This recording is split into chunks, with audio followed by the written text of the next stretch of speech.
Tingnan mo yung gilid ng bahay namin. Nakakakita sila ng ng papasukan. Yung bee. Tingnan mo, nakakita siguro ng papasukan na naman.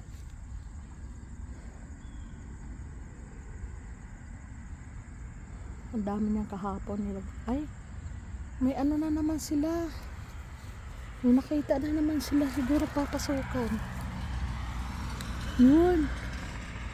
Nako. Lagyan ko na naman ito ng Yan kasi may butas dyan. Tapos dito.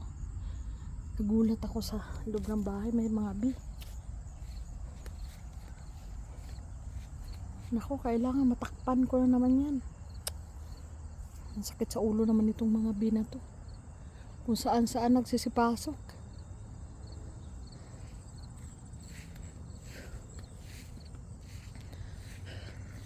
Ngayon marami pang dahon yan. Ayan yung harap sa bahay. Ito malaki na. Kawawa naman yung tanlad. Lamig na.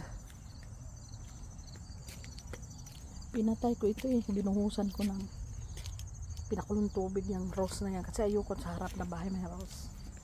Ang ganda pa naman ng mga bulaklak niya.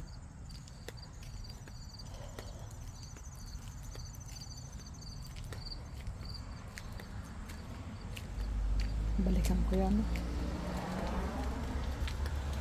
Binubunot-bunot ko na. Dami na nalaglag na dahon. Init, lamig, ulan. Pagka full na ganyan para malaglag lahat ng dahon.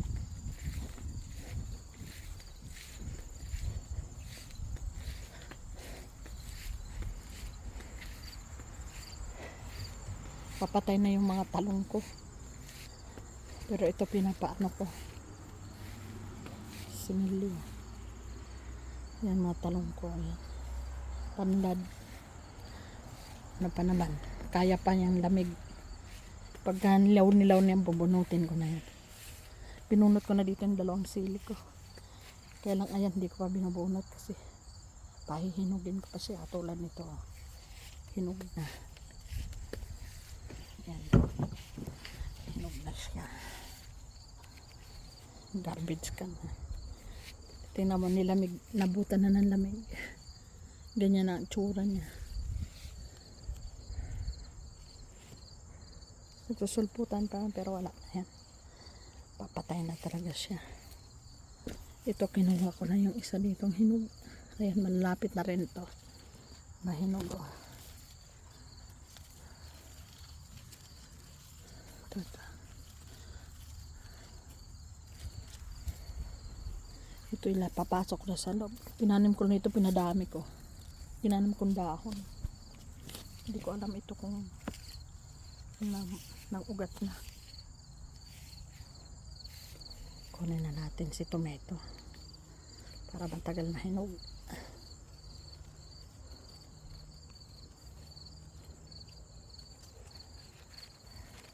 Ay, kabayan na yung loya ko. Papasok na rin yan sa malaking paso. Sayang yung ang ganda pa lang sa rambungan ito. Kaya lang, wala na, inabot na ng lamig.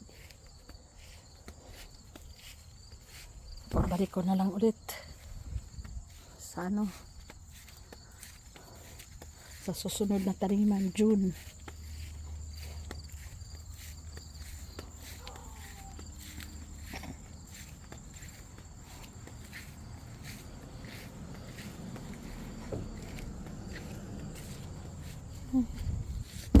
Bakit itatapon na naman ito? Tatapon na naman niya to.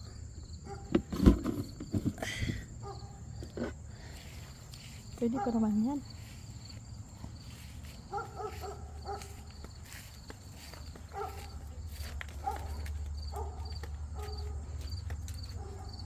Lalaki ng aso.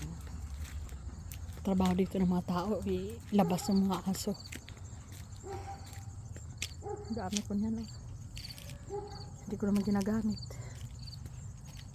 Pagka makapal na pinuputol ko, tapos ginaganyan ko lang.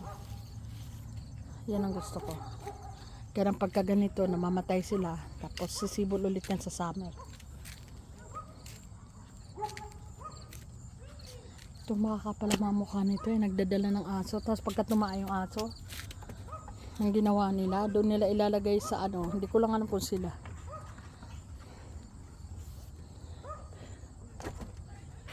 Ilalagay nila sa, doon sa may kahoy doon. Sinabit ng mga tae ng aso. Open.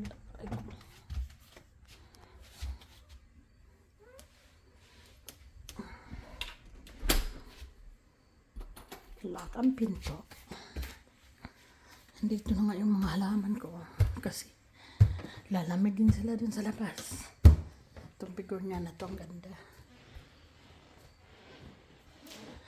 Ay, sana pagbalik ko ay healthy pa rin siya. Once a week ko lang yan inaano. Dinidiligan yan lahat yan sila. Depende sa lupa, moist pa. Hindi ko sila didiligan. Pero kung dry na, katulad dito ang bilis mag-dry. Dry na siya ulit. Pero bubungkalin ko yan kung may ano pa sila sa loob.